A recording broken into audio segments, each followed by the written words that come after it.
What to look for when buying a used firearm. And no, Jesse, this doesn't count as your Beretta video. There are three things I look for when looking at a used firearm. There's also very, very few brands that I'll purchase used.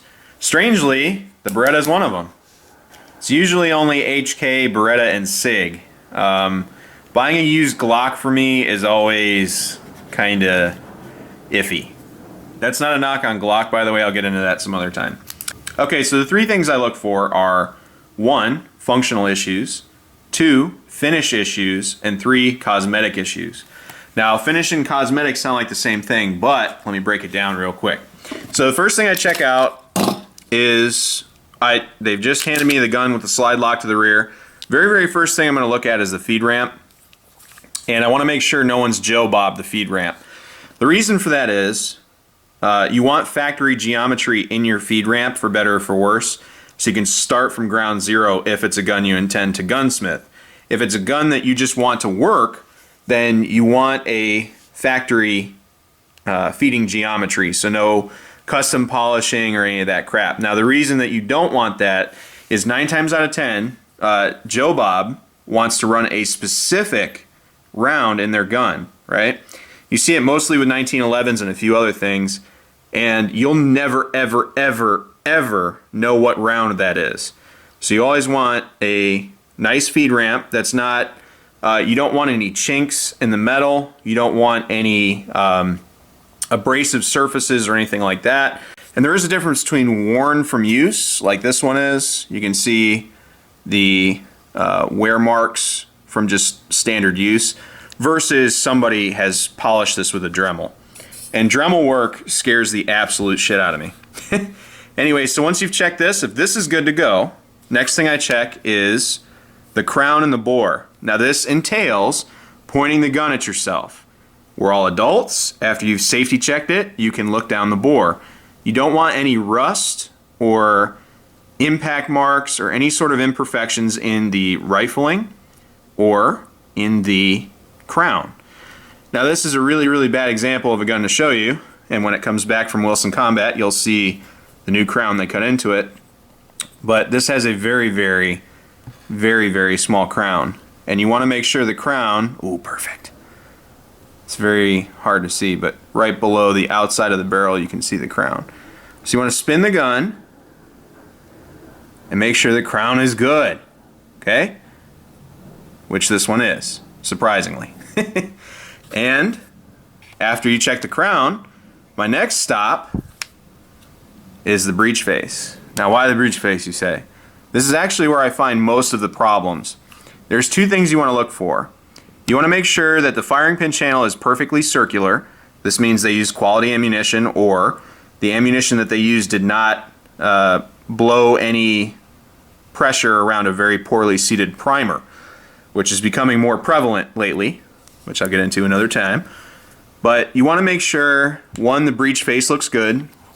There's no indents, chinks, gashes, anything in the metal back here that would indicate that there was either a hot round fired through it and they just got lucky, or anything like that. Now, the most important thing to check as well is the extractor claw, just to make sure that there's no, there can be buildup there. A lot of people don't clean this. So don't be worried if you see a dirty extractor, but just make sure the extractor claw is good to go. Again, our goal here is to have a firearm that you can use out of the box. Last thing I'll check before I go to visuals is the magazine well. This one's obviously eaten up quite a bit, but I bought this as a project gun, as a range toy and a learning tool, so I'm not too concerned about that being dug up. What I'll tell you on polymer guns is it's very important, because if it's really, really chewed up in there, you're going to find that it's a lot harder to seat and eject magazines. So you might actually at some point have to deburr it with some sandpaper, which is not a fun time. So other than that, you want to make sure that the slide does not bind, and I'm not talking about spring tension here, but you want to make sure that when you pull the slide to the rear, it doesn't bind. So the easiest reference I can show you, and I know a lot of you guys don't like Coke Man, I don't care. One of the easiest things to show you is his SIG P220 Combat. And as he was dragging the slide back, it was binding on top of the barrel. So if you have something like that, that's no good. Check the overall function. You also want to make sure on hammer fire guns you don't have any hammer follow. So that means when you rack the gun, the hammer goes forward with it. That's no bueno. It means you have a sear spring problem. And you can dry fire it, test it a little bit, but don't be rude. I watched a guy dry fire a Glock, brand new Glock.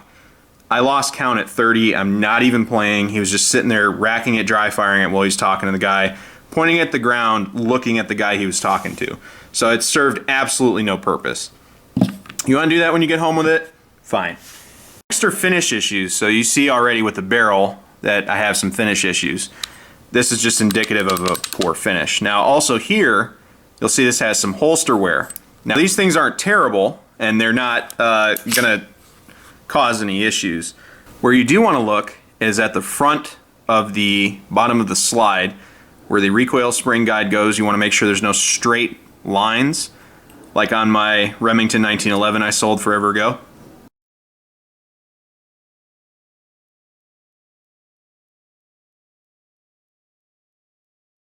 You want to make sure there's no excess wear. If they allow you to break the gun down, you want to make sure there's no excess wear in here anywhere, because that means something bad was going down. And on the inside of the slide, you're really not going to see too much here, in all honesty. You'd have to get like a micrometer out or some sort of laser or something to see any problems with the slide. But if you see any problems in the rails, that's where you want to look. Okay? Damage to the rails or damage to the underside of the slide is no bueno. And that'll usually come out in finish imperfections. You'll be able to see that stuff.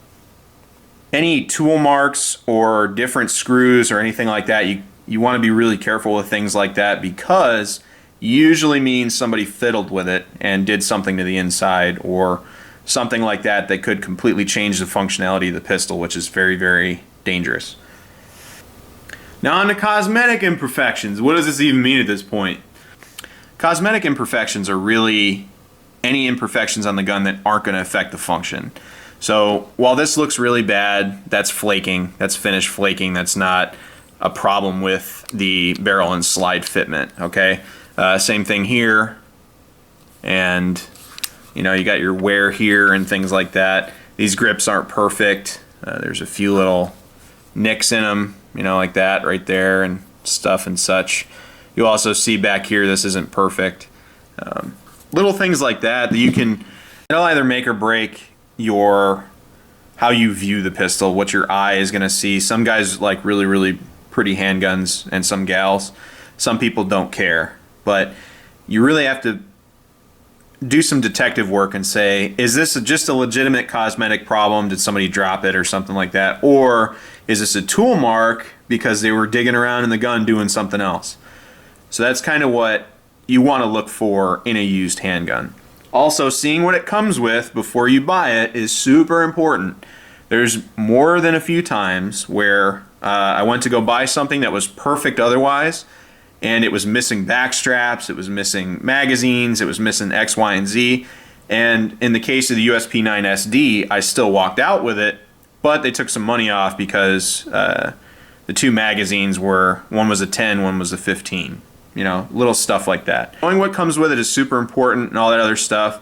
Don't be afraid to ask to see things. That's what they're there for. Be really careful about Cerakote jobs. You got to be really careful about guns people have tooled with. And you want to make sure the serial numbers match. If it's a slide and frame thing, if it's just a frame thing, you want to make sure the serial number's in good condition, easy to read. If not, it can land you in trouble. And I'm not a big wooga booga guy, but you really, really got to be careful with stuff like that. And if it's a slow gun shop, like it's a mom and pop gun shop on the side of a road somewhere and you're one of like 3 people that see the guy, if it's something that you're not sure on, run the serial number and see if it's stolen. That's all I'm saying. It's not something you need to do for everything, and the big box stores typically do it when they enter it into their system, and they may or may not in every location, and feel free to correct me if I'm wrong in the comments, but Making sure you're not buying stolen property is very important, especially at like a pawn shop or a mom and pop's gun place that doesn't necessarily always do that stuff. So this is just what I look for. Very, very quick and easy. Also, when you're looking down the barrel, one trick a lot of people do is they use like a little business card and they'll put it in the breech so you can see a lot better. You can see how it's washing out the camera, but it'll allow you to see everything in there. There's also those little orange hooks you can put in there from Otis that light the bore up. I don't like using a color to light the bore up. I like white paper. It's cheap, easy. You can find it anywhere, and you just stick it in there and it does the job just fine. And you can see how the rifling and everything looks. So just some tips and tricks that I use, and it's kept me out of trouble so far.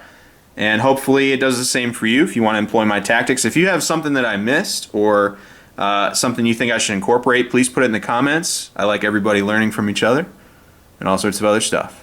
All right. Thanks for watching. Take care of each other, stay safe, and support and defend the Constitution of the United States of America.